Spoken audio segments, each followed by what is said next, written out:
হামলায় কাঁপিয়ে দিচ্ছে ইরান। ইসরায়েল তো আছেই, এর তালিকায় আছে সৌদি আরব, কাতার, কুয়েত, আরব আমিরাত, বাহরাইন। কিন্তু রহস্য তৈরি হয়েছে অন্য জায়গায়। ইরানের মিসাইলের হাত থেকে একমাত্র ইসরায়েলকে রক্ষা করতেই যেন সর্বশক্তি নিয়োজিত করছে আমেরিকা। আরব আমিরাত, সৌদি আরব, কাতার, কুয়েতের মতো দেশগুলোতে নির্বিচারে করছে ড্রোন এবং মিসাইল, কিন্তু সেখানে নেই ইসরায়েলের মতো কার্যকরী মিসাইল প্রতিরক্ষা ব্যবস্থা। শাহেদ 136-এর মতো স্বল্পগতি ড্রোন প্রায় বিনা বাধায় দুবাই, বাহরাইনে তাণ্ডব চালাচ্ছে। এরই মধ্যে প্রশ্ন উঠেছে, উপরে উপরে স্বার্থের জন্য বন্ধুত্ব দেখালেও আসলে মুসলিম এসব দেশকে নিয়ে খেলছে আমেরিকা। প্রতিশোধের জন্য মরিয়া ইরানের সামনে ঢাল হিসেবে দাঁড় করিয়ে দেওয়া হয়েছে সৌদি, কাতার, আমিরাতকে।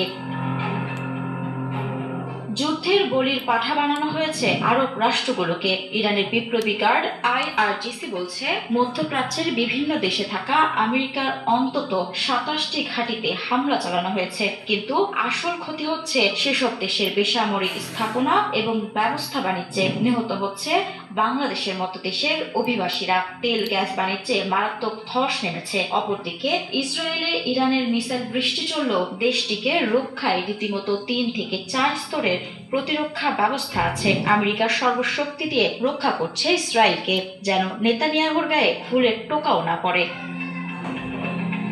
আসল কথা হচ্ছে, মধ্যপ্রাচ্যকে নিয়ন্ত্রণ করতে হলে ইসরায়েল ছাড়া কোনো গতি নেই। কৌশলগতভাবেই ইসরায়েলকে যুক্তরাষ্ট্রের প্রয়োজন। উন্নত প্রযুক্তি ও গোয়েন্দা তথ্য বিনিময় দুই দেশের সম্পর্ককে ঘনিষ্ঠ করে। এমনকি মধ্যপ্রাচ্যে সরাসরি সৈন্য না রেখেও প্রভাব বজায় রাখতে ইসরায়েল ভরসার কাজ করে। এক কথায় এখন বলাই যায়, মধ্যপ্রাচ্যে যা আমেরিকা তাই ইসরায়েল, আর বাকি সব দেশ প্রয়োজন করে ছুঁড়ে ফেলার বস্তু। যুক্তরাষ্ট্র ও ইসরায়েলের সম্পর্ককে বিশ্বের অন্যতম ব্যয়বহুল কূটনৈতিক সম্পর্কও বলা যায়। যুক্তরাষ্ট্রে প্রভাব সৃষ্টির জন্য ইসরায়েল যেমন প্রচুর অর্থ ব্যয় করে, তেমনি যুক্তরাষ্ট্র তাদের বড় অঙ্কের আর্থিক সহায়তা দিয়ে থাকে। তবে এরপরও দুই দেশের মধ্যে একটি গুরুত্বপূর্ণ বাণিজ্যিক সম্পর্ক রয়েছে, যেখান থেকে লাভবান হচ্ছে যুক্তরাষ্ট্র। ইসরায়েলের আইটি থেকে শুরু করে জ্বালানি, ঔষধ, খাবার, প্রতিরক্ষা এবং সেবা রপ্তানি করে থাকে যুক্তরাষ্ট্র। যুক্তরাষ্ট্রের জন্য ইসরায়েল বেশ গুরুত্বপূর্ণ একটি বাজার।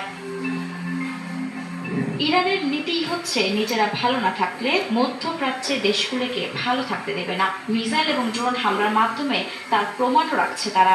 আসলে প্রকৃতপক্ষে ক্ষতি মধ্যপ্রাচ্যে সেসব সুন্নি মুসলিম রাষ্ট্রগুলো, যা আমেরিকা ও ইসরায়েলের দাবার চাল হিসেবে ব্যবহৃত হচ্ছে। যা ক্ষতি হওয়ার সৌদি, কাতার, কুয়েত, আমিরাতেরই হবে। হয়তো বহাল তবিয়তেই থাকবে ইসরায়েল আর তার মাস্টার আমেরিকা। মাহমুদা মুন্নি।